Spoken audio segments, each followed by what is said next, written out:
I welcome each one of you, my fellow pilgrims, to heaven for our weekly Bible study in Telugu language, one of the South Indian languages. This is the fourth lesson study in Telugu language. Now I will switch over to Telugu language. ప్రియ సోదరి సోదరులారా, మిమ్మల్ని అందరినీ కూడా మన వారపు Bible పాఠనానికి ఆహ్వానిస్తున్నాను. ఇది 4వ సబ్బాతు బడి పాఠం. దేవుని యొక్క మహాకృపను బట్టి మనల్ని, మన కుటుంబాల్ని, సంఘాల్ని ప్రభు ఈ జూలై నెలంతా కూడా కాచి కాపాడారు, నడిపించారు, మన అవసరాలన్నీ తీర్చారు. మనము 4వ పాఠాన్ని ఇది నాన్న బైబిల్ గ్రంథం నుంచి ధ్యానించబోతున్నాం. ఈ 4వ పాఠం మార్కు సువార్త 4వ అధ్యాయంలో ఉన్న యేసు ప్రభు వాడిన ఉపమానాలు. వీటిని గురించి మనం ధ్యానించబోతున్నాం. మన యొక్క పాఠ్యాంశం ఇంగ్లీష్లో టైటిల్ ఏమనుందంటే పారబుల్స్ అన్నారు. నేను మన భాషలో ఏమని తర్జుమా చేస్తున్నానంటే దీన్ని యేసు ప్రభు వాడిన ఉపమానాలు. ఒట్టి ఉపమానాలని చెప్పొచ్చు, కానీ యేసు ప్రభు వాడిన ఉపమానాలంటే అది చక్కగా బాగా క్లియర్గా ఉంటుందని ఈ విధంగా చేస్తున్నాను. ప్రార్థన చేసుకుని ఇక 4వ పాఠాన్ని బైబిల్ గ్రంథం నుంచి నేర్చుకోబోతున్నాం. పరిశుద్ధ ప్రేమ గల మా తండ్రి, మమ్మల్ని, మా కుటుంబాల్ని మీరు ఆశీర్వదించారు, నడిపించారు. ఈ జూలై నెల అంతా కాచి కాపాడారు, వందనాలు చెల్లిస్తున్నాం. ఈ 4వ పాఠాన్ని చదివే ధన్యత దయచేస్తున్నారు.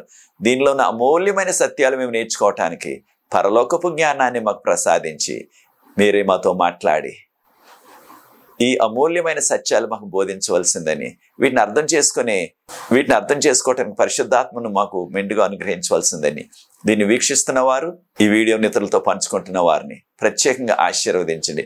నాకు సహకరిస్తున్న యవన బిడ్డలను ప్రత్యేకంగా దీవించవలసిందని యేసు ప్రభు వారి పరిశుద్ధమైన నామమును బట్టి ప్రార్థిస్తున్నాను తండ్రి, ఆమేన్.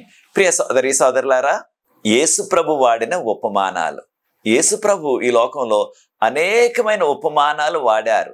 మార్కు సువార్తలోని మార్కు గారు ఏం చెప్తున్నారంటే, మార్కు సువార్త 4:34 ఈ ఉపమానాలు వాడకుండా యేసు ప్రభు దేనిని కూడా బోధించలేదు. అనగా ఏ విషయం బోధించాలైనా సరే యేసు ప్రభు ఉపమానాలు వాడారు. కొన్ని ఉపమానాలు ఆ ప్రాంతంలో అప్పటికే వాడుకలో ఉన్నాయి. అనగా యేసు ప్రభు సొంతగా చెప్పినవి కావవి. ఉదాహరణకు తప్పిపోయిన కుమారుడు, అది అప్పటికే యేసు ప్రభు పుట్టకముందే అనేక సంవత్సరాల నుంచి ఆ ప్రాంతవాసులు ఈ ఉపమానాన్ని వాడుతున్నట్లుగా బైబిల్ పండితులు మనకు చెప్తున్నారు. కొన్ని ఉపమానాలు ఆయన సొంతగా చెప్పినవి. ఉదాహరణకు మనము ఈ 4వ పాఠంలో మార్కు సువార్త 4వ అధ్యాయంలో ఉన్న 5 ఉపమానాలు, ఈ 5 ఉపమానాలు కూడా మన చుట్టూ ఉన్న సృష్టి నుంచి యేసు ప్రభు వారు అవి ఒక ఉదాహరణగా చెప్పారనమాట. ఉపమానం అంటే అది వాస్తవంగా జరిగినది కాదు. ఏ ఉపమానం అయినా సరే ఖచ్చితంగా జరిగినది కాదు. అది మన భాషలో కల్పించిన కథ అంటున్నాం, కల్పితం అనమాట. అది వాస్తవం కాదు, నిజంగా జరిగింది కాదు. మరి జరగని విషయాలు ఎందుకు చెప్పారంటే, మానవులకి ఏదైనా సరే ఒక ఉదాహరణతో ఒక కథ రూపంలో చెప్పినట్లయితే అప్పుడు అది చాలా కాలం జ్ఞాపకం ఉంటుంది. ఇది మనందరికీ తెలిసిన ఒక వాస్తవం కనుక యేసు ప్రభు వారు కూడా దానిని గుర్తించి మానవులుగా వీరికి ఈ యొక్క పరలోకపు సత్యాలు ఆయన ఈ ఉపమానాల రీతిలో, దీన్నే మనం ఏమంటాం, కట్టుకథ అంటాం మన భాషలో కొన్నిసార్లు.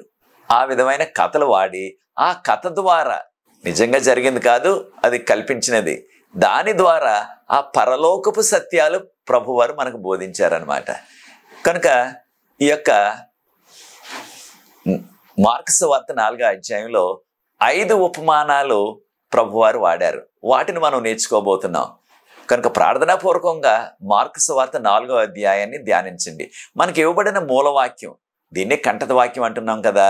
మార్కు సువార్త 4వ అధ్యాయం 24-25 మార్కు సువార్త 4వ అధ్యాయం 24-25 వీటిని ఎవరైనా సరే వచ్చిన వారు ఇక్కడున్న యవనస్తులు చదివి వినిపించవలసిందిగా కోరుతున్నాను.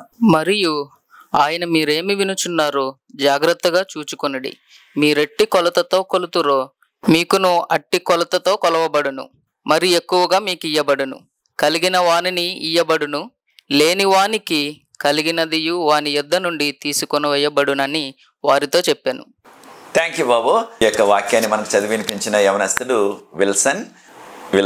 ఈ యవనస్తుడు ఎంఏ 2వ సంవత్సరం చదువుతున్నారు ఇక్కడ, ఫైనల్ ఇయర్. వీరిది స్వగ్రామం నరేంద్రపురం, మన యొక్క కోనసీమ జిల్లాలో. ఇక్కడ చదువుకుంటున్నారు. ఈ యొక్క యవనస్తుడి కొరకు, వారి యొక్క చదువు కొరకు, వారి కుటుంబం కొరకు ప్రార్థించిన వారి తల్లిదండ్రుల కొరకు మనము దీన్ని కొనసాగిస్తున్నాం. యేసుప్రభు వారు వారికి బోధిస్తూ ఏం చెప్పారు? ఈ యొక్క కంఠత వాక్యంలో మనం నేర్చుకున్నాం. దీనికి మరలా కొన్ని విషయాలు నేర్చుకున్న తర్వాత ఈ యొక్క కంఠత వాక్యానికి మరలా మనం రాబోతున్నాం. కనుక ప్రియ సోదరి సోదరులారా, యేసుప్రభు చెప్పిన విషయాలు మనం శ్రద్ధగా వినాలి. ఆ విన్న విషయాల్ని మనము వాటిని గైకొనాలా. ఈ యొక్క యేసుప్రభు చెప్పిన ఈ యొక్క బోధలు ఉపమాన రీతిలో చెప్పారు కనుక, అనగా సాదృశ్యాలు అనమాట. ఇంగ్లీష్లో ఎగ్జాంపుల్స్ అని, లేకపోతే ఇలస్ట్రేషన్స్ అని అంటాం ఇంగ్లీష్లో. కనుక వాటి ద్వారా యేసుప్రభు వారు ఈ గంభీరమైన పరలోకపు సత్యాలు మనకు బోధించారు. దీనిలో మార్కు సువార్తలో మొదటగా మనం చదువుతున్న యొక్క ఉపమానము ఒక విత్తనాలు విత్తే వ్యక్తి. ఈ యొక్క ఉపమానం మార్కు సువార్త 4వ అధ్యాయం మొదటి 9 వచనాల్లో ఉన్నది.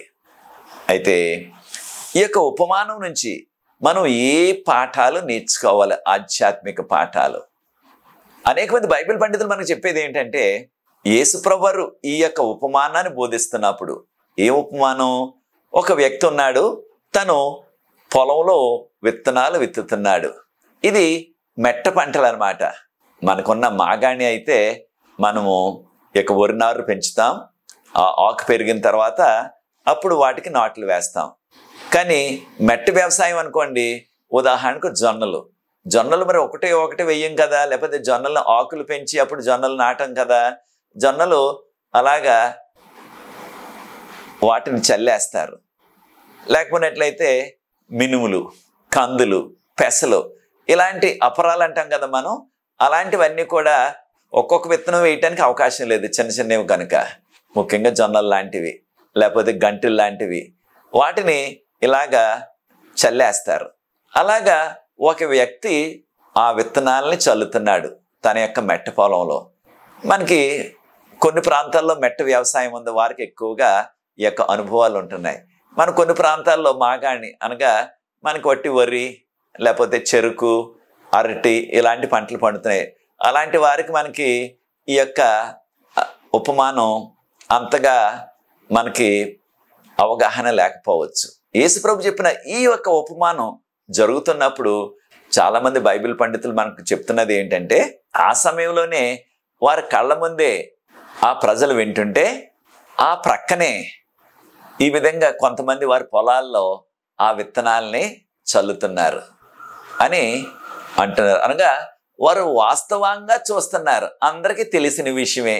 అలాగా ఆ జొన్నలో లేకపోయినట్లయితే వారికి ఉన్న ఆపరాలు, ఆ యొక్క గంటలు ఇలా చల్లుతున్నారు అనుకోండి, అప్పుడు అవన్నీ కూడా మంచి నేలనే పడవు కదా. అవి ఆ చల్లుతున్న సమయంలో కొన్ని రకరకాలుగా పడుతున్నాయి. యేసుప్రభు ఏం చెప్పారంటే, ఆ వ్యక్తి, ఆ విత్తువాడు, అంటే ఆ విధంగా విత్తనాల్ని తన పొలంలో చల్లుతున్నాడు. ఆ వ్యక్తి ఆ విధంగా విత్తుతుంటే కొన్ని దారి ప్రక్కనే పడ్డాయి అన్నారు ప్రభువారు. అనగా ఆ రోడ్డు పక్కనే పడిపోయాయి కొన్ని గింజలు. మరి ఆయన కంట్రోల్ లేదు కదా, ఇలా చల్లుతున్నప్పుడు కొన్ని దూరంగా వెళ్తాయి కనుక ఈ యొక్క పొలం, ఈ యొక్క మెట్ట సైజు ఆ దారికి పక్కనే ఉందన్నమాట. ఆ దారి ప్రక్కనే పడిపోయాయి. అయితే యేసుప్రభు వారు అన్నారు, ఆ ఉపమానం చెప్తూ, ఎప్పుడైతే దారి పక్కన పడ్డాయో కొన్ని పక్షులు వచ్చి వెంటనే ఆ యొక్క గింజల్ని తీసుకుని వెళ్ళిపోయాయి, తినేసాయి. యేసుప్రభు వారు ఈ యొక్క ఉపమానాన్ని బోధిస్తూ, కొన్ని విత్తనాలేమో రాతి నేలను పడ్డాయి. రాతి నేల అంటే కిందంతా రాయే, పైన ఏదో కాస్త మట్టి ఉంది కానీ అంత రాతి నేల. అలాగే 3వ రకం, కొన్ని విత్తనాలు ఆ పక్కనే ఉన్నాయి ముళ్ళ పొదలు, ఆ ముళ్ళ పొదల్లో పడిపోయాయి. కొన్ని మాత్రం అనగా 4వది మంచి నేలను పడ్డాయి. అంటే 4 రకాలైన నేలలు. ఒకటి రోడ్డు పక్కనే, అంటే దారి పక్కనే పడిపోయాయి, కొన్ని రాతి నేలను పడ్డాయి, మూడవదిగా కొన్ని ముళ్ళ పొదల్లో పడిపోయాయి. నాలుగవ రకం మంచి నేలను పడ్డాయి. అనగా వీటిలో మొదటి మూడు కూడా ఆ విత్తనాలు వ్యర్థమైపోయాయి. నాలుగవది మాత్రం ఖచ్చితంగా అది మొలకెత్తింది, పెరిగింది, మంచి పంటని ఇచ్చింది. ఎంత? 30 వంతులు. అనగా కొన్ని ఆ మొక్కలు 30 రెట్లు, కొన్నేమో 60 రెట్లు, కొన్నేమో 100 రెట్లు అవి పంట పండేసినాయి అని చెప్పారు. దాని తర్వాత యేసుప్రభు వారు ఈ ఉపమానం చెప్పిన తర్వాత అప్పుడు తక్కిన వారు శిష్యులు కూడా ప్రభువుని అడిగారు, ఈ ఉపమానం యొక్క అర్థం ఏంటి? ఈ ఉపమానం అర్థం మాకు చెప్పండి అన్నారు. అప్పుడు యేసుప్రభు వారు వారికి ఆ ఉపమానాన్ని వివరించారు. ఈ వివరాలు మనకి మార్కు సువార్త 4వ అధ్యాయం 13 నుంచి 20 వరకు ఉన్న వాక్య భాగంలో ఉన్నది. యేసుప్రభు వారు చెప్పినట్లుగా ఆ దారి ప్రక్కనే, ఆ రోడ్డు ప్రక్కనే పడిన విత్తనాలు కొన్ని ఆకాశ పక్షులు వచ్చి, ఉదాహరణకు కాకులు అనుకోండి, లేకపోయినట్లయితే పిచ్చుకలు అనుకోండి, రకరకాల పక్షులు అవి వచ్చి వాటిని తీసుకువెళ్ళిపోయాయి, తినేసాయి, మృంగేశాయి. అయితే దీనికి అర్థం యేసుప్రభు వారు చెప్పారు, ఆధ్యాత్మిక అర్థం. దీని యొక్క ఆధ్యాత్మిక అర్థం ఏం చెప్పారు? మనందరికి కూడా తెలిసే విషయం. ఈ యొక్క ఉపమానాలు అనేక సార్లు విన్నాం. యేసుప్రభు వారు చెప్పింది ఏంటంటే, దానికి భావం ఏంటంటే, దాని యొక్క అర్థం ఏంటంటే, విత్తనాలంటే దేనికి సాదృశ్యం? వాక్యానికి సాదృశ్యం. యేసుప్రభు వారు వాక్యాన్ని ఒక సాదృశ్యంగా, దాన్ని ఒక గుర్తుగా, ఒక చిహ్నంగా దేవుని యొక్క వాక్యాన్ని విత్తనాలతో పోల్చారు. ఆ విత్తనాలు వేసినప్పుడు, అనగా వాక్యాన్ని విత్తినప్పుడు, వాక్యాన్ని బోధించినప్పుడు ఆ వాక్యాన్ని వారు వింటున్నారు. కానీ ఆ విన్న కొంచెం సేపటికే ఆ యొక్క విన్న వాక్యాన్ని సాతాను వారి హృదయంలో లేకుండా ఎత్తుకుపోతున్నాడు, ఆ హృదయంలో లేకుండా చేసేస్తున్నాడు అన్నారు.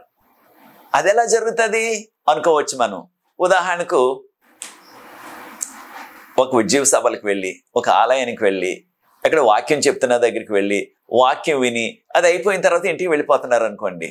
ఇంటికి వెళ్ళిపోతున్న ఆ యొక్క దారిలోనే వారికి బాగా తెలిసిన, నచ్చిన ఆ యొక్క సినిమా పాట అక్కడే ఉన్న ఆ మైక్లో వేస్తున్నారు అనుకోండి, ఆ సౌండ్ సిస్టంలో వేస్తున్నారు అనుకోండి. అప్పుడు ఏమవుతుంది? ఇష్టమైన పాట, తర్వాత బాగా తెలిసిన పాట, ఆ పాట ఎప్పుడైతే వినబడుతుందో అప్పుడు ఆ వ్యక్తికి ఇక ఈ విన్న వాక్యం అంతా కూడా ఎగిరిపోతుంది. ఆ పాటలో లీనమైపోతున్నాడు ఆ వ్యక్తి. కొన్ని సందర్భాల్లో ఆ సినిమా చూసినట్లయితే ఆ సినిమాలో ఉన్న సన్నివేశాలు, దృశ్యాల, డ్యాన్స్ అంతా కూడా జ్ఞాపకం వచ్చేస్తుంది. ఏమైపోతుంది ఈ యొక్క సందర్భంలో? ఏమైపోతుంది? ఆ యొక్క అన్ని కూడా జ్ఞాపకం వచ్చేటప్పటికి విన్న వాక్యం అంతా కూడా ఎగిరిపోతుంది. ఇంకా అంటే విన్న వాక్యం అంతా కూడా మర్చిపోతున్నాడు ఆ వ్యక్తి. విన్న వాక్యం అంతా కూడా కొట్టుకుపోయింది అనమాట మనసులో నుంచి. అదే రీతిగా ఉదాహరణకు చెప్తున్నాను సుమా, ఒకవేళ మనకి నచ్చని వారు ఎవరైనా సరే ఆ రోడ్డు మీద మనతో ఎవరైనా గొడవ పడ్డ వ్యక్తి వస్తున్నారనుకోండి, ఎదురుగుండా కనపడ్డారనుకోండి, అప్పుడు వెంటనే ఆ యొక్క చాలా కోపం వచ్చేస్తుంది. ఆ వ్యక్తిని చూసి ముఖం పక్కన పెట్టేసుకుంటారు. అప్పుడు ఆ యొక్క కోపంలో ఏమవుతుంది? ఆ విన్న చక్కని వాక్యం అంతా కూడా అది కొట్టుకుపోతుంది అనమాట. ఈ రీతిగా ఏదో రకమైన ఆ యొక్క అనుభవం లేకపోయినట్లయితే వారికి ఏదో రకమైన ఆ యొక్క అనుభవం, చేదు అనుభవాలు, మంచి అనుభవాలు అవి వారికి ఎదురైనట్లయితే అప్పుడు వాటిని చూచి, లేకపోయినట్లయితే వాక్యం విని ఇలాగ ఇంటికి వచ్చేసారనుకోండి, రాగానే టీవీలో చక్కని సీరియల్ వస్తుంది, ఏదో ప్రేమకు సంబంధించిన కథ, ప్రేమికుల మధ్య ఉన్న సంబంధం. ఆ యొక్క సీరియల్ అలాంటివి జరుగుతూ ఉంటాయి, లేదా సినిమా వస్తూ ఉంటుంది. అప్పుడు ఆ సీరియల్ చూసేటప్పటికి, ఆ సినిమా చూసేటప్పటికి కొన్ని నిమిషాల క్రింద విన్న ఆ చక్కని వాక్యం అంతా కూడా ఇక పెద్ద ప్రవాహం వచ్చి ఎండిపోయిన ఆకులు కొట్టుకుపోయినట్లుగా కొట్టుకుపోతుంది. అనగా సాతాను రకరకాలుగా ఆ వ్యక్తి మనసుల్లో నాటింపబడ్డ ఆ యొక్క వాక్యం అనే విత్తనాలు సాతాను ఈ రీతిగా తీసుకుని వెళ్ళిపోతున్నాడు అనమాట.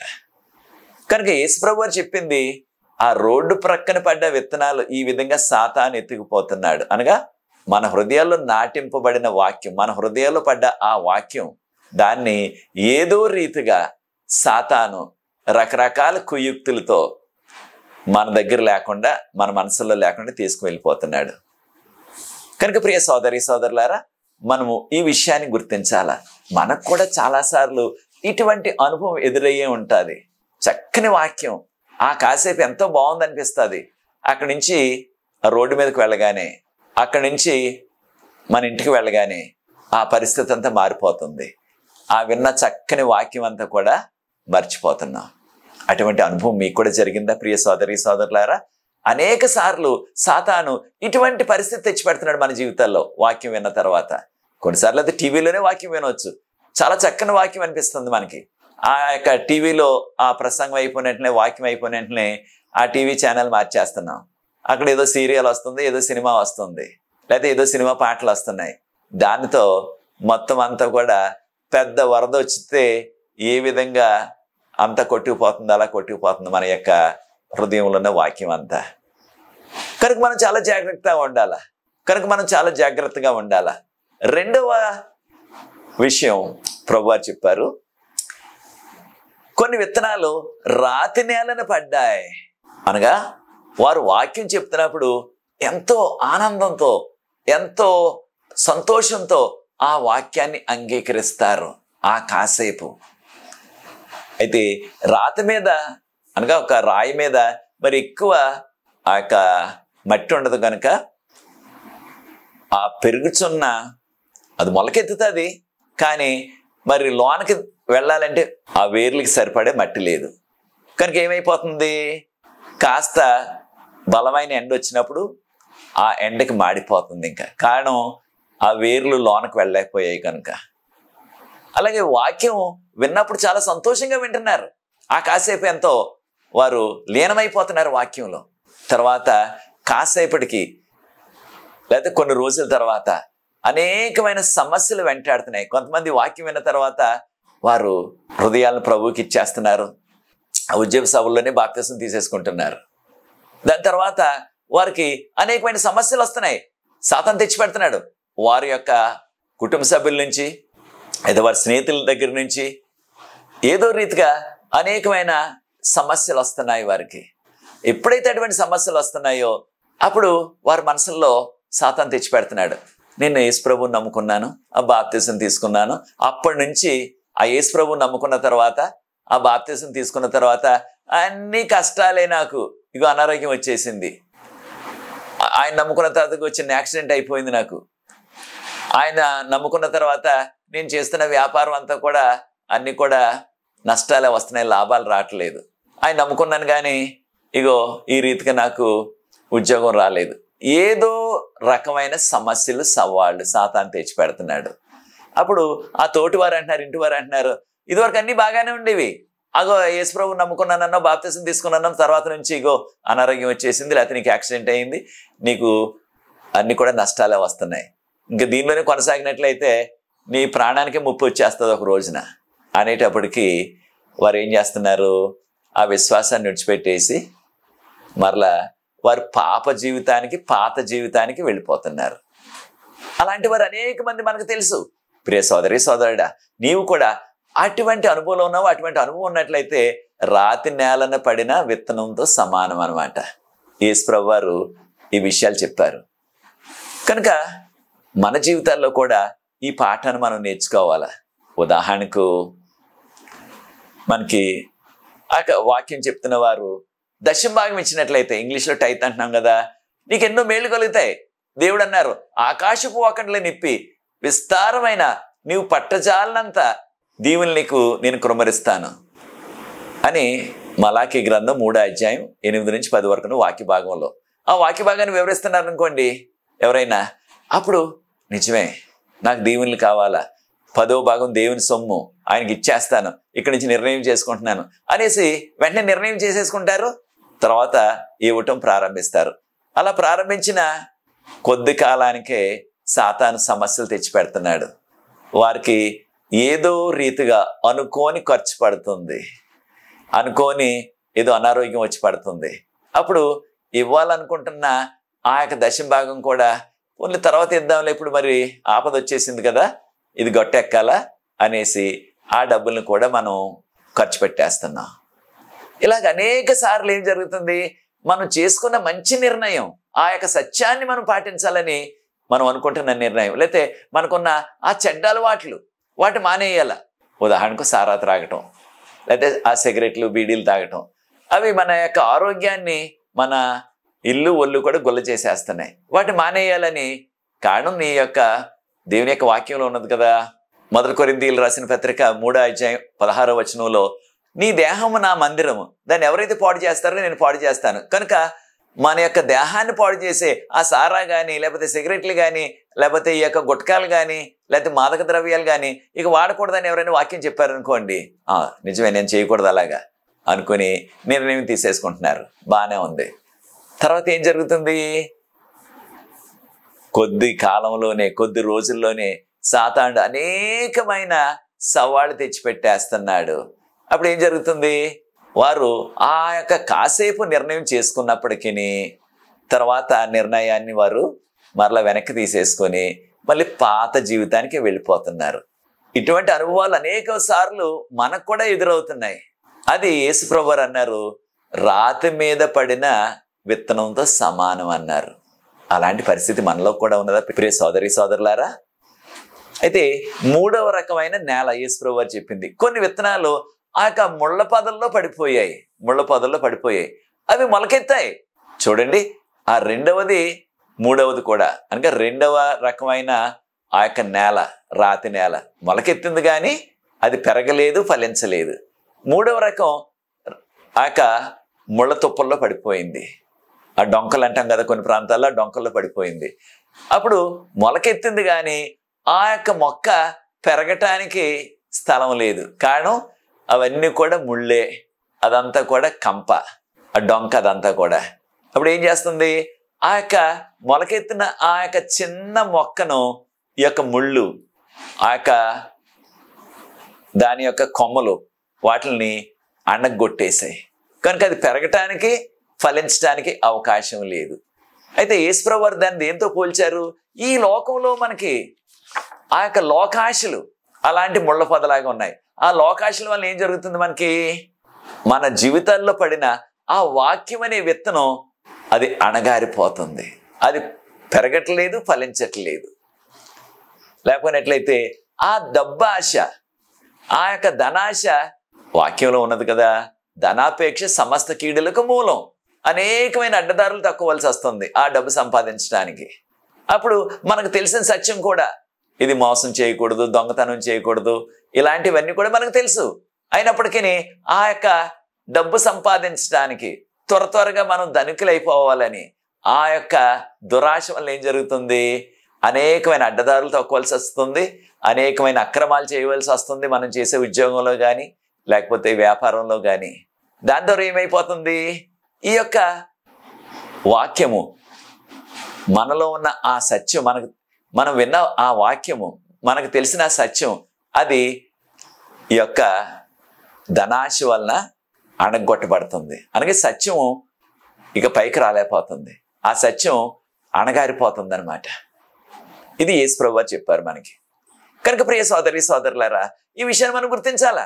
మనలో కూడా ఈ యొక్క లోకాశలు, ధన ఆశ, కొంతమందికి ఏమో పదవులంటే చాలా ఆశ. అయితే ఈ యొక్క పదవి మనల్ని పరలోకం తీసుకెళ్తుందంటే మనందరికీ తెలుసు, ఖచ్చితంగా తీసుకెళ్తా. పదవి పరలోకానికి ఒక అడ్డుబండలాగా అయిపోతుంది. అలాగే ధనం అన్నది పరలోకం వెళ్ళటానికి ఒక అడ్డుబండలాగా అయిపోతుంది మనకి. కానీ ఆ పదవి కొరకు నానా ప్రాకులాట, ఆ పదవి కొరకు ఎన్నో అడ్డదారులు తక్కువలసి వస్తుంది ఆ పదవి సంపాదించడానికి. ప్రియ సోదరి సోదరులారా, మనలో కూడా సాతాను ఆ యొక్క డబ్బాశ, ఆ పదవి వ్యామోహం, లేకపోయినట్లయితే రకరకాల దుర్వ్యసనాలు సాతాను తెచ్చిపెట్టేస్తున్నాడు. అవన్నీ కూడా ఎలాగా, ఆ యొక్క ముళ్ళ డొంకలాగా, ముళ్ళ కంపలాగా, ఆ ముళ్ళ తుప్పలాగా ఆ విన్న వాక్యం మనలో రాణించకుండా, ఫలించకుండా దాన్ని అణగొట్టేస్తుంది. కనుక ఆ ముళ్ళ తుప్పల్లో పడిన ఆ యొక్క విత్తనం అది పెరగలేకపోయింది, ఫలించలేకపోయింది. ప్రియ సోదరి సోదరులారా, మన జీవితాల్లో కూడా ఆ విధంగా విన్న దేవుని యొక్క వాక్యం వర్ధిల్లుతుందా? దాని ద్వారా మనం ఆధ్యాత్మికంగా పెరుగుతున్నామా అనే విషయాన్ని మనం గుర్తించాలా. నాలుగవదిగా, 4వ రకమైన నేల, మంచి నేలను పడిన విత్తనం. అది చక్కగా మొలకెత్తింది, చక్కగా పెరిగింది, అది ఫలించింది. ఎన్ని రెట్లు ఫలించింది? 30 రెట్లు, 60 రెట్లు, 100 రెట్లు ఏకంగా ఫలించేసింది. విస్తారమైన ఆ యొక్క పంటను సమకూర్చింది. మన జీవితాల్లో కూడా దేవుని యొక్క వాక్యం ఆ రీతిగా వర్ధిల్లినట్లయితే, ఫలించినట్లయితే మనం ఆధ్యాత్మిక ఫలాలు ఫలిస్తాం, ప్రభు కొరకు జీవించగలం. ప్రియ సోదరి సోదరులారా, మన జీవితాల్లో కూడా అటువంటి ఆధ్యాత్మికంగా ఎదుగుతున్నామా? ఆధ్యాత్మిక ఫలాలు మనకున్నావా? ఈ విషయాన్ని మనం గుర్తించాలి. యేసుప్రభు లోకంలో ఉన్నప్పుడు ఆ అంజూరపు చెట్టు దగ్గరికి వచ్చారు. ఆ అంజూరపు చెట్టు చాలా పచ్చగా ఉంది, కానీ ఒక్క కాయ కూడా, ఒక్క పండు కూడా కనిపించలేదు, అన్ని ఆకులే. మనం కూడా క్రైస్తవులుగా పైకి పచ్చగా కనపడవచ్చు, మనలో ఆధ్యాత్మిక ఫలాలు లేకపోయినట్లయితే యేసుప్రభు ఏం చేశారు? ఆ ఫలాలు లేని ఆ అంజూరపు చెట్టుని యేసుప్రభు ఏం చేశారు? శపించేశారు. ఆ చెట్టు వెంటనే ఎండిపోయింది. అనగా ప్రభువు కొరకు మనం ఫలాలు ఫలించాలి, ఆధ్యాత్మిక ఫలాలు. చూడండి, గలతీయులకు రాసిన పత్రిక 5వ అధ్యాయం 22వ వచనంలో ఆధ్యాత్మిక ఫలాల గురించి చెప్పబడ్డది. కనుక ప్రియ సోదరి సోదరులారా, మనం ప్రభు కొరకు ఫలించాలా, దాని ద్వారా మనం దీవించబడతాం. యాకోబు పత్రిక 1వ అధ్యాయం 21వ వచనం మనం చూసినట్లయితే దేవుని యొక్క వాక్యము మనల్ని ఆశీర్వదిస్తుంది, మనకు రక్షణనిస్తుంది. దేవుని యొక్క వాక్యం ద్వారా మనకి రక్షణ వస్తుంది.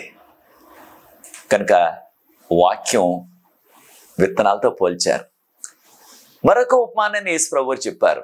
యేసుప్రభువు యొక్క ఉపమానాలు బోధించినప్పుడు ప్రజలు అర్థం చేసుకున్నారంటే, కొంతమంది ఖచ్చితంగా అర్థం చేసుకున్నారు. కనుకనే యేసుప్రభువు బోధిస్తుంటే కొన్ని సందర్భాల్లో రోజంతా కూర్చుని విన్నారు.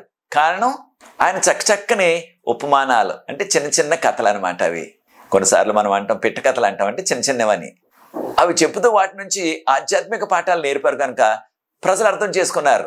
కొన్ని సందర్భాల్లో అక్కడికి వచ్చిన ఆ యొక్క యూదా మత నాయకులు ఆ యేసుప్రభువు వారు ఈ యొక్క ఉపమానాలు చెప్తుంటే వాటిని విని చాలా కోపపడిపోయి ఇంకా రాళ్ళు తీసుకుని ఆయన కొట్టేయడానికి సిద్ధపడిపోయారు. కారణం, వారు అర్థం చేసుకున్నారు. ఉదాహరణకు మత్తయి సువార్త 21వ అధ్యాయం 35 నుంచి 45 వరకు, 35 నుంచి 45 వరకు ఉన్న వాక్య భాగం అనగా ఉపమానం. యేసుప్రభువు చెప్పారు, ఇది ఒక యజమానికి ద్రాక్ష తోట ఉంది.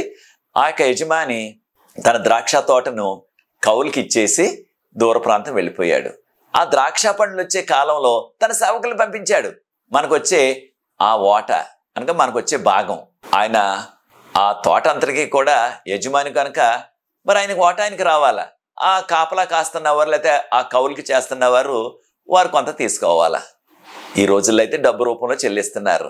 పూర్వకాలంలో అవి గింజలైతే గింజలు, పండ్లైతే పండ్లు, వారికి ఆ భూస్వామికి లేకపోతే ఆ యొక్క యజమానికి కొంత ఇచ్చి వారి యొక్క ఒప్పందం ప్రకారంగా మిగిలిన వారు తీసుకునేవారు.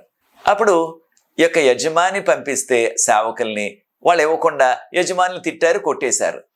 మరలా కొంతమందిని పంపించారు ఆయన రెండోసారి, మరలా వారిని కొట్టేశారు. చివరిగా వీరు నా యొక్క సేవకుల్ని గుర్తించలేదు, వీరెవరో అనుకుని కొట్టేసి ఉంటారు, తిట్టేసి ఉంటారు.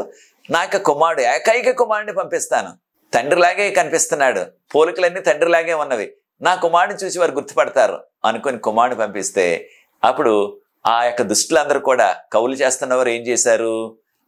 ఇతనే కాబోయే యజమాని తోట అంతటికి, వీడిని చంపేసినట్లయితే ఈ తోట అంతా మనకే ఉంటది అని చంపేశారు అని యేసుప్రభువు వారు ఉపమానం చెప్పి, అప్పుడు యేసుప్రభువు వారు వారిని ప్రశ్న అడిగారు. ఏమని? ఆ యొక్క తోట యజమాని వచ్చి ఏం చేస్తాడు వారందరినీ కూడా, దుష్టుల్ని అనగానే వెంటనే వారే జవాబు చెప్పారు. వారందరూ కూడా శిక్షించి ఆ తోటను వారి దగ్గర నుంచి తీసేసి ఇంకొకరికి ఇస్తారు, ఇంకొక మంచి కౌలుదారులకి, మంచి వారికి అన్నారు. యేసుప్రభువు వారు అన్నారు, అదే నేను కూడా చేస్తాను, మీ దగ్గర నుంచి తీసివేస్తాను దీన్ని, అనగా సువార్తను, ఈ రక్షణ వార్తను, ఈ రక్షణ మీ దగ్గర నుంచి తీసేస్తాను అనగానే యూదులకు అర్థమైపోయింది. అంటే మమ్మల్ని విడిచిపెట్టేసి మా దగ్గర నుంచి సత్యం లేకుండా ఇతరులకి ఇచ్చేస్తారు, ఇతరులకంటే అన్యులకి ఇచ్చేస్తారు అనమాట అనేసి రాళ్ళు తీసుకుని కొట్టేయటానికి ప్రయత్నం చేశారు. అంటే వారు ఖచ్చితంగా అర్థం చేసుకున్నారు ఆ యొక్క ఉపమానాన్ని. ప్రియ సోదరి సోదరులారా, కొన్నిసార్లు దేవుని యొక్క వాక్యం ఏంటంటే మనకి చాలా ఆయాసం వచ్చేస్తుంది, కోపం వచ్చేస్తుంది. కొన్నిసార్లు నా గురించే చెప్పారు, ఇవాళ నా గురించే చెప్పారు, నా పేరు ఒకటే చెప్పలేదు కనుక, నా పేరు ఒకటే చెప్పలేదు కానీ అన్ని నా గురించే బోధించారు అన్నట్టుగా మనలో ఉన్న ఆ యొక్క లోపాలు వాక్యం ద్వారా ప్రభువు ఎత్తి చూపిస్తుంటే పరిశుద్ధాత్ముడు దాన్ని తట్టుకోలేక మన పశ్చాత్తాపడకుండా ఆ చెప్పిన వ్యక్తి మీద కోపపడుతూ, కొన్ని సందర్భాల్లో ఇక ఎప్పుడు కూడా ఈ వ్యక్తి వాక్యం చెప్తుంటే నేను వెళ్ళను, ఇంకో కొంతమంది ఈ సంఘానికే నేను వెళ్ళను, ఇంకో సంఘానికి పోతాను అనేవారు కూడా ఉంటున్నారు, అలా వెళ్ళిపోతున్నారు. ప్రియ సోదరి సోదరులారా, దేవుని వాక్యం ద్వారా మన యొక్క పాపాలు, మన లోపాలు పరిశుద్ధాత్ముడు ఎత్తి చూపిస్తున్నప్పుడు మనం పశ్చాత్తాపడాలా. అంతేగాని కోపపడుతూ మనం అక్కడి నుంచి వెళ్ళిపోవటం, ఆ వాక్యం వినకుండా ఉండటం, లేకపోతే ఛానల్ని కట్టేయటం, ఒకవేళ టీవీ అయినట్లయితే అలాంటి పనులు మనం చేయకూడదు. మనం పశ్చాత్తాపడాలి. కానీ ప్రభు మనతో మాట్లాడుతున్నారు కనుక ఈ ఆధ్యాత్మిక సత్యాలు నేర్చుకోవాలా. మరొక ఉపమానాన్ని యేసు ప్రభు వారు మార్కు సువార్త 4వ అధ్యాయం 21 నుంచి 23 వరకున్న వాక్య భాగంలో ప్రభువారు చెప్పారు. అయితే దీనిలో మనం చూస్తున్నది ఏంటంటే 4వ అధ్యాయం 21 నుంచి 23 వరకున్న వాక్య భాగంలో మనం చూసినట్లయితే యేసు ప్రభువారు ఒక దీపం గురించి, ఒక లైట్ గురించి చెప్పారు. పూర్వకాలంలో నూనె దీపాలే కదా, ఆ యొక్క నూనె దీపాలు వెలిగించి అప్పుడు ఎక్కడ పెడతారు మీరు అని ప్రభువారు అడిగారు. దీపం యొక్క అవసరత ఏంటి మనకి? రాత్రి సమయంలో మన ఇంట్లో ఎక్కడైనా తిరగాలన్నా, ఆ రాత్రి సమయంలో మనం భోజనం చేయాలన్నా, ఏ పని చేసుకోవాలన్నా సరే ఖచ్చితంగా వెలుగు కావాలా. ఆ వెలుగు ఆ నూనె దీపం ద్వారా వచ్చింది. ఆ వెలిగించిన నూనె దీపం దాన్ని ఎక్కడ పెడతారు మీరు? దాన్ని ఎవరైనా సరే ఒక తట్ట కిందో బుట్ట కింద పెడతారా? లేకపోయినట్లయితే ఒక కొంచెం కింద పెడతారా? మనం అంటాం చాలాసార్లు, ఏదో దీపం వెలిగించి ఎవరైనా సరే మంచం కింద కానీ కొంచెం కింద కానీ పెడతారా అంటే పెట్టనే పెట్టరు. ఎక్కడ పెడతారు? నాకు చిన్నప్పుడు బాగా జ్ఞాపకం, 10 సంవత్సరాల వరకు చూపుండేది. అప్పుడు కరెంట్ లేదు, అప్పుడు ఈ యొక్క విద్యుత్ శక్తి లేదు ఆ గ్రామాల్లో. అప్పుడు సాయంత్రం ఆ యొక్క కిరసనాలు దీపం వెలిగించేవారు మా నాన్నగారు. అప్పుడు కొంచెం నాకు 8-9 సంవత్సరాలు వచ్చేటోడికి నాకు ఎలా దానిలో కిరసనాలు వేయాలో, ఎలా వెలిగించాలో నేర్పించేశారు. అప్పుడు నేను కూడా సాయంత్రం వెలిగించేసేవాడిని. దాన్ని వెలిగించేసి ఎక్కడ పెట్టేవాళ్ళం? ఆ యొక్క కాస్త ఎత్తైన ఒక బల్ల మీద, లేకపోయినట్లయితే ఒక చిన్న స్తంభంలాగా ఉండేది, అక్కడ ఆ స్తంభం మీద పెట్టేవాళ్ళం. పెడితే ఆ గద అంతా కూడా ఆ చిన్న దీపం అయినప్పటికీ వెలుగుండేది. కనుక యేసు ప్రభువు చెప్పారు, ఎవరైనా సరే వెలిగించి దీపస్తంభం మీద పెడతారు. దాని ద్వారా ఆ యొక్క ఇంట్లో ఉన్నవారందరికి కూడా వెలుగు వస్తుంది. ఎవరు కూడా దాన్ని మంచం కిందో కొంచెం కిందో ఒక తట్ట కిందో దాన్ని కప్పెట్టరు. అలా చేసినట్లయితే ఆ యొక్క దీపం యొక్క పర్పస్ అంటున్నాం కదా, ఆ దీపం యొక్క అవసరత, ఆ దీపం ఇచ్చే ఆ వెలుగు ఎందుకు కూడా పనిచేయదు అనమాట. కనుక దాన్ని ఎప్పుడు కూడా ఒక ఎత్తైన ప్రాంతంలో పెట్టినట్లయితే ఆ యొక్క ఇంటి వారందరికీ కూడా ఉపయోగం, ఆ చుట్టూ ఉన్నవారందరికీ ఉపయోగం, ఆ ఇంట్లో ఉన్నవారికి. అయితే ప్రియ సోదరి సోదరులారా, ఈ విషయాన్ని మనం గుర్తించాలా. అదేంటంటే ఈ యొక్క వెలుగు ఎవరికి సాదృశ్యం? యేసు ప్రభు వారికి సాదృశ్యం. యేసు ప్రభు అన్నారు కదా, నేను లోకమునకు వెలుగై ఉన్నాను, యోహాను సువార్త 8వ అధ్యాయం 12వ వచనంలో.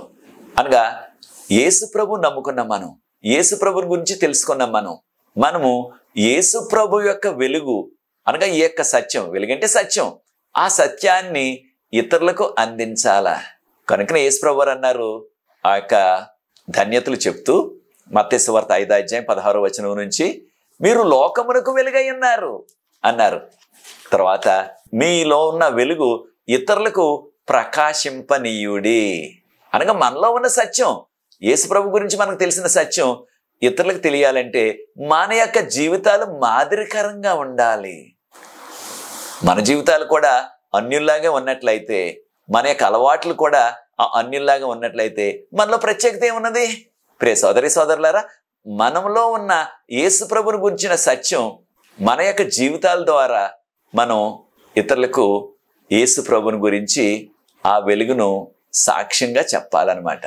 అంటే మనం వెళ్ళి మన నోటితోనే చెప్పవసరం లేదు, మన యొక్క అనుదిన జీవితం, మన యొక్క ఇంగ్లీష్లో బిహేవియర్ అంటున్నాం కదా, మన యొక్క అనుదిన జీవితం అది ఒక చక్కని పాఠంలాగా మనల్ని చూచేవారు, మనతో రోజు కూడా మనల్ని గమనిస్తున్నవారు, వారు మనలో ఉన్న మార్పును గుర్తిస్తారు. మన మాటలు, మన ప్రవర్తన అంతా కూడా మార్పు ఉంటుంది. ఇతరులాగా మన యొక్క మాటల్లో, మన ప్రవర్తనలో ప్రత్యేకంగా యేసు ప్రభు యొక్క సత్యం కనిపిస్తుంది. కనుక ప్రియ సోదరి సోదరులారా, మన యొక్క జీవితాలు యేసు ప్రభు కొరకు సాక్ష్యంగా ఉండాలి. ఈ విషయాన్ని మనం గుర్తించాలి. అటువంటి జీవితాలు మనకున్నవా? మనల్ని చూస్తున్న మన చుట్టూ ఉన్న అన్యజనులు, వీరు క్రైస్తవులు, యేసు ప్రభు నమ్ముకున్నారు అని చెప్పగలుగుతున్నారా? కొన్ని సందర్భాల్లో మన ప్రాంతాల్లో ఒక మాట అడుగుతారు, మీరెవరండి అని అడుగుతారు. అంటే వారి ఉద్దేశంలో ఏంటి? మీరెవరండి అంటే మీ యొక్క కులం ఏంటి, మీ సామాజిక వర్గం ఏంటి అని తెలుసుకోవాలని అడుగుతారు కొంతమంది అన్యులు. మనం బయటకు వెళ్ళినప్పుడు, మన గ్రామంలో కాదు, మన గ్రామంలో అయితే మన అందరం వారికి తెలుసు. బయటకు వెళ్ళినప్పుడు ఎవరైనా ఇంకో చోటకి వెళ్ళినప్పుడు అడుగుతూ ఉంటారు. అప్పుడు మనం వెంటనే ఇచ్చే జవాబు ఏంటి? మేము క్రైస్తవులు అంటాం. అయితే మనం క్రైస్తవులు అని చెప్పుకుంటున్నప్పుడు మన ప్రవర్తన, మన వస్త్రాధారణ, మన మాటలు, మన పాటలు, మన చూపులు క్రీస్తు అనుచరులుగా ఉంటున్నావా? ప్రియ సోదరి సోదరులారా, ఈ విషయాన్ని మనం ప్రశ్నించుకుని దానికి తగ్గ జీవితాన్ని క్రీస్తు కుమారులుగా కుమార్తెలుగా మనం జీవించాలా. మరొక ఉపమానాన్ని యేసు ప్రభువు వారు చెప్పారు. అదేమిటంటే ఆ యొక్క కొలత కొలిచే ఆ యొక్క కొలమానం. కొలత కొలిచే కొలమానం ఏంటి?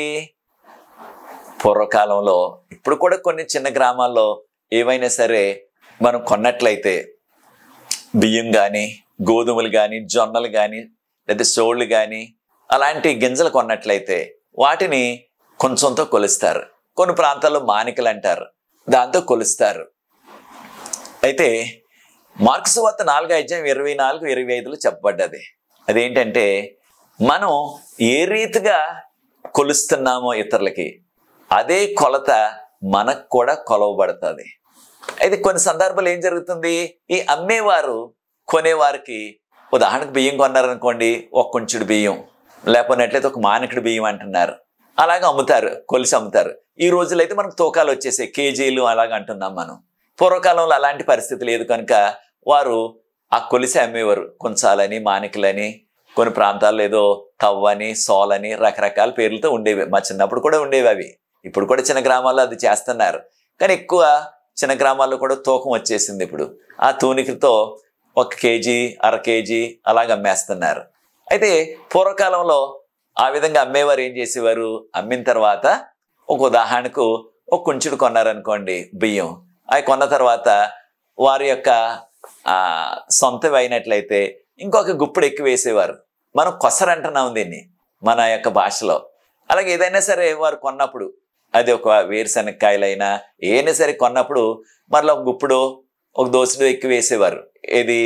అవి పంట పండించి అమ్మేవారు. అయితే అలాగే కూరగాయలు కూడా కొన్ని ప్రాంతాల్లో ఈ విధంగా ఒక చిన్న బుట్టతో కొలిసి అమ్మేవారు. ఇక ఈ బుట్టడు ₹1 ఇలాగని. అవి కొన్న తర్వాత మళ్ళీ ఒక 2-3 మళ్ళీ అదనంగా ఇచ్చేవారు, కొసరు అనేవారు. ఆ విధంగా చేయటం వల్ల ఏమిటి? ఆ యొక్క కొనుక్కున్న వ్యక్తులు చాలా సంతోషంగా ఉంటారు. నేను కొన్నదానికంటే ఇంకా కాస్త 2 ఎక్కువ ఇచ్చారు, నాకు కొసరు వేశారు అని మరలా రేపు వారి దగ్గరికే వస్తారు. నాకు కాస్త ఎక్కువ ఇచ్చారు, 2 కాయలు ఎక్కువ ఇచ్చారు, లేకపోతే ఒక గుప్పుడు గింజలు ఎక్కువ ఇచ్చారు నాకు అని మరలా అక్కడికే వస్తారని వారిని ఆకర్షించడానికి ఆ విధంగా చేసేవారు. అయితే ప్రియ సోదరి సోదరులారా, ఈ విషయాన్ని మనం గమనించాలా. అదేంటంటే మనం ఏ కొలతతో కొలుస్తున్నామో అదే కొలత మనకు కూడా కొలవబడుతుంది. అంటే మనము మంచి చేసినట్లయితే, మనం ఇతరులతో మంచిగా జీవించినట్లయితే మనం కూడా అటువంటి మంచిని పొందుతాం.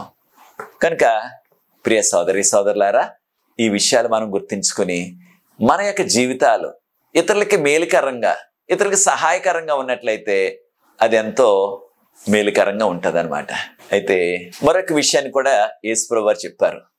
దేవుడు మనకిచ్చిన తలాంతులు, వాటిని మనం ప్రభువు కొరకు వినియోగించినట్లయితే ప్రభు దీవిస్తారు. ఒకవేళ మనం ప్రభు కొరకు వాటిని వినియోగించలేదనుకోండి, ప్రభు వాటిని తొలగించేస్తారు. కనుక మనం కంఠత వాక్యంలో చూచాం, ఎవరికైతే ఇవ్వబడ్డదో వారు వాటిని అభివృద్ధి చేసినట్లయితే వారికి ఇంకా ఎక్కువగా ఇవ్వబడుతుంది.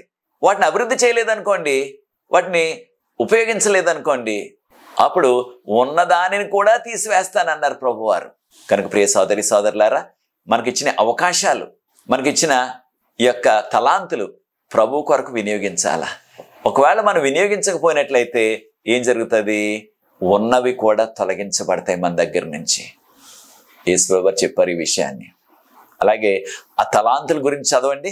మత్తయి సువార్త 25వ అధ్యాయంలో ఒక తలాంతు గల వ్యక్తి దగ్గర నుంచి ఆ యొక్క యజమాని తీసేసుకున్నాడు. కాను ఆ యొక్క తలాంత్ అంటే కొంత డబ్బు అనమాట. ఆ రోజుల్లో తీసేసుకున్నారు. కారణం దాన్ని ఆయన ఉపయోగించలేదు, దాన్ని వృద్ధి చేయలేదు. కనుక మనకి ఇవ్వబడిన అవకాశాలు, ఒకటి తలాంతులు కదా, అవకాశాలు కూడా మనం వాటిని సద్వినియోగం చేసుకోకపోయినట్లయితే మనకి ఇవ్వబడిన అవకాశాలని దేవుడు మన దగ్గర నుంచి ఆ విషయాలు తొలగించేస్తారనమాట. ఉదాహరణకి ఎవరైనా ఒక పాట పాడండి, లేదా వాక్యం చెప్పండి అని అడుగుతారు. నేను చేయలేనండి, నాకు వద్దండి. లేదా ప్రార్థన చేయమంటారు, నేను చేయలేనండి, నాకు కాదండి అని తప్పించుకుంటారు. మనం ఇవ్వబడిన అవకాశాలని మనం ఉపయోగించుకోకపోయినట్లయితే ప్రభు మహిమ కొరకు మన దగ్గర నుంచి అవి తొలగించబడతాయి. అదే రీతిగా యేసు ప్రభు వారు మరొక ఉపమానాన్ని చెప్పారు. అదేంటంటే ఆ యొక్క మొలకెత్తుచున్న విత్తనం. మార్కు సువార్త 4వ అధ్యాయం 26 నుంచి 29 వరకు ఉన్న వాక్య భాగంలో మొలకెత్తుచున్న విత్తనం. ఆ మొలకెత్తుచున్న విత్తనం, ఆ వ్యవసాయదారుడు విత్తనాలు వేస్తున్నాడు, కానీ ఆ విత్తనం వల్ల ఆ విత్తనాన్ని వేసేసి వెళ్ళిపోతాడు. ఆ విత్తనం ఎలా మొలకెత్తుతుందో తనకు తెలియదు. అది దేవుని యొక్క శక్తి, దేవుని యొక్క కృప. ఆ యొక్క విత్తనం ఆ భూమిలో పడిన తర్వాత అది కొన్ని రోజుల్లో మొలకెత్తుతుంది, అది పెరుగుతుంది, పెద్దదవుతుంది, అది ఫలిస్తుంది.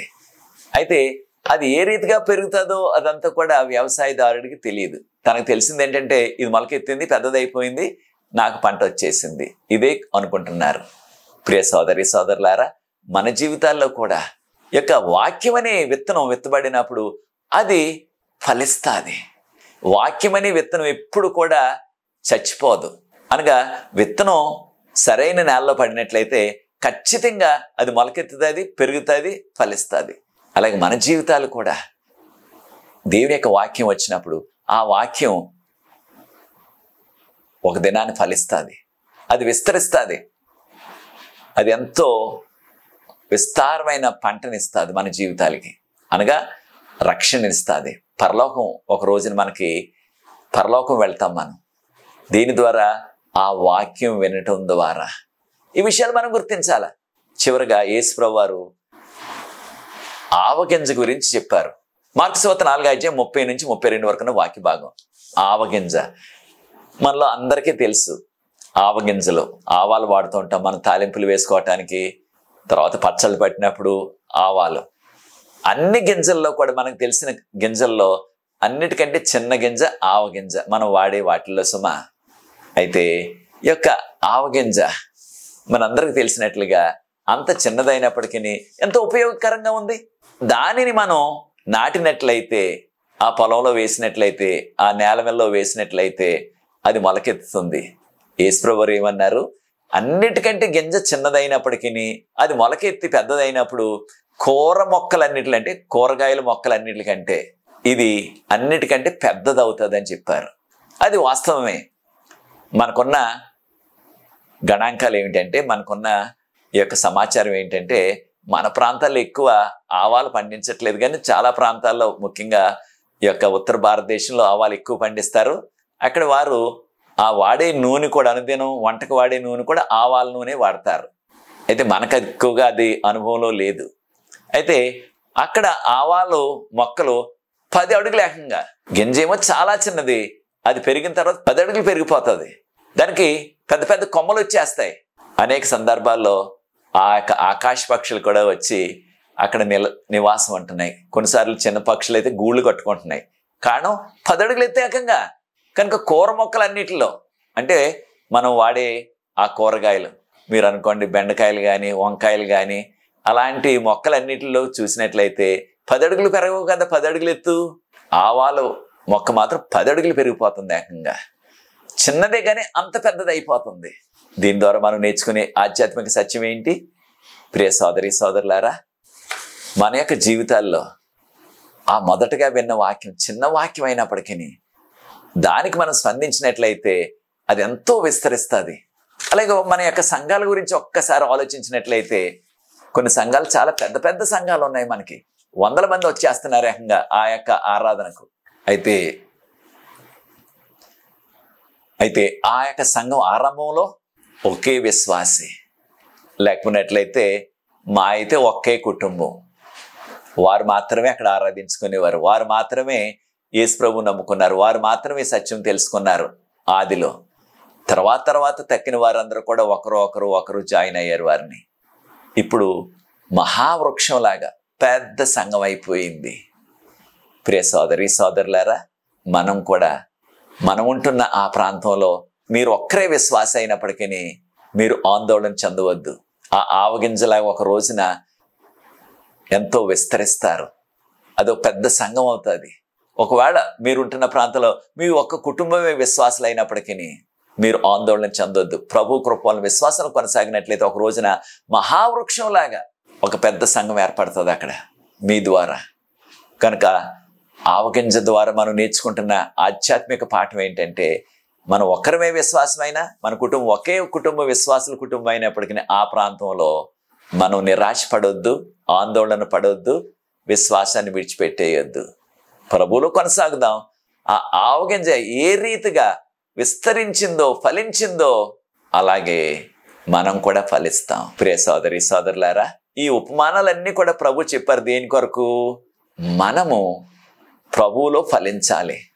మనం ప్రభువులో జీవించినట్లయితే, ఆ వాక్యం అనే విత్తనం మన జీవితాల్లో ఉన్నట్లయితే, మన కుటుంబంలో ఉన్నట్లయితే, దాని ద్వారా విస్తారమైన ఆధ్యాత్మిక ఫలాలు ఫలించి ప్రభు కొరకు జీవించి ప్రభుకు యోగ్యమైన వ్యక్తులుగా కుటుంబాలుగా మనం జీవిస్తూ ప్రభు త్వరలో వచ్చినప్పుడు మనకు వచ్చే ఫలితం ఏంటి? ఆ వాక్యం అనే విత్తనం ద్వారా నిత్య జీవం వచ్చేస్తుంది. కలకాలం కూడా ప్రభుతో జీవిస్తాం. ఇదంతా కూడా వాక్యమని విత్తనం ద్వారా జరిగింది. ఆ వాక్యమని విత్తనం నీ జీవితంలో ఉన్నదా ప్రియ సోదరి సోదరుడా? దాన్ని ధ్యానిస్తున్నావా? దాన్ని ఇతరులతో పంచుకుంటున్నావా? ఎవరో నీకు ఇచ్చారు, ఎవరో నీతో పంచుకున్నారు ఆ వాక్యమని విత్తనాన్ని. ఈనాడు నువ్వు ఇంత దీవించబడ్డావు. మరి నువ్వేం చేస్తున్నావు? మనం ఏం చేస్తున్నాం? మన కుటుంబం ఏం చేస్తుంది? ఇతరులతో పంచుకుంటున్నామా? అలా చేయాలి. మనం అలా చేసినట్లయితే వారు కూడా దీవించబడతారు, వారు కూడా రక్షించబడతారు. ఇది నీ నిర్ణయం అయినట్లయితే నేను కూడా యేసు ప్రభు కొరకు ఈ వాక్యం అనే విత్తనం ఇతరులతో పంచుకుంటాను. నాకు తెలిసిన ఆ వాక్యాన్ని ఇతరులతో నేను పంచుకుంటాను అనే నిర్ణయం చేసుకున్నట్లయితే నాతో ఏకీభవించండి. ప్రార్థిస్తాను. మన జీవితాల్లో కూడా ఆ మంచి నేలను పడిన విత్తనం వల్లే మనం కూడా ఫలించి ప్రభువుకు మహిమకరమైన జీవితాలు జీవిస్తూ ప్రభు రెండోసారి వచ్చినప్పుడు నా కొరకు నీ జీవితంలో ఏం చేశావంటే, ప్రభువా ఇదిగో ఇంతమంది విశ్వాసులు నేను ప్రోగు చేశాను, ఇంతమంది వ్యక్తులకి నా జీవితం ద్వారా ఈ రక్షణ అనే ఆనందాన్ని, ఈ రక్షణ భాగ్యాన్ని, ఈ యొక్క రక్షణ వెలుగుని ఇతరులతో పంచుకున్నాను అని మనం సంతోషంగా చెప్పే ఆ ధన్యత మనకి కలుగుతుంది. అలాంటి అనుభవం మనందరికీ ఉండాలని నేను కోరుకుంటున్నాను. నాతో ఏకీవించినట్లయితే ప్రార్థించి ఈ 4వ పాఠాన్ని ముగిస్తాను. పరిశుద్ధ ప్రేమ గల మా తండ్రి, మీకు స్తుతులు స్తోత్రాలు వందనాలు చెల్లిస్తున్నాం. మా జీవితాలు ధన్యం అవటానికి మాకు ఇచ్చిన వాక్యాన్ని బట్టి మీకు వందనాలు చెల్లిస్తున్నాం. ప్రభు ఈ వాక్యాన్ని ఇతరులతో కూడా మేము పంచుకొని, ఎవరి ద్వారానో ఈ వాక్యం విన్నాం, ఇప్పుడు దీవించబడుతున్నాం. ఈ వాక్యాన్ని ఇతరులతో పంచుకొని సంఘంగా భారంతో ఈ వాక్యాన్ని ఇతరులతో మేము పంచుకునే ఆ ధన్యత వ్యక్తులుగా, కుటుంబాలుగా, సంఘాలుగా ఈ యొక్క భారాన్ని మేము మోస్తూ, మీరు చెప్పారు ప్రభువా ఈ రాజ్య సువార్త సకల రాష్ట్రాలకి సాక్షార్థంగా చాటించబడాలా, అప్పుడే రెండవ రాకడ వస్తుందని మీరు చెప్పారు తండ్రి. మత్తయి సువార్త 24:14 కనుక మీరు రాకడ త్వరగా రావటానికి, ఈ రాజ్య సువార్త ఇతరులకు అందించడానికి వ్యక్తిగతంగా, కుటుంబాలుగా, సంఘంగా మేము చేయవలసిందంతా చేసే ఆ కృపను మాకు దయచేయమని అనేక మంది ఈ యొక్క వీడియోని ఇతరులతో పంచుతున్నారు ప్రభువా, షేర్ చేస్తున్నారు తండ్రి, ఈ లింక్ని ఇతరులతో పంచుకుంటున్నారు ప్రభు. వారందరినీ కూడా ప్రత్యేకంగా దీవించమని, నాకు సహకరిస్తున్న ఎవరిని బిడ్డలను ఆశీర్వదించమని యేసు ప్రభు వారి పరిశుద్ధమైన నామమును బట్టి ప్రార్థిస్తున్నాను తండ్రి. ఆమేన్. ప్రియ సోదరి సోదరులారా, మీకు అందరికీ కూడా వందనాలు. ఈ యొక్క దీన సేవ కొరకు నా కొరకు ప్రత్యేకంగా ప్రార్థించండి. దేవుని యొక్క చిత్తమైనట్లయితే 5వ పాఠంలో మరలా కలుసుకుందాం. అంతవరకు ప్రభు కాపుదల, భద్రత, ఆయన నడుపుదల మనందరికీ మెండుగా అనుగ్రహించును గాక. ఆమేన్. God bless you.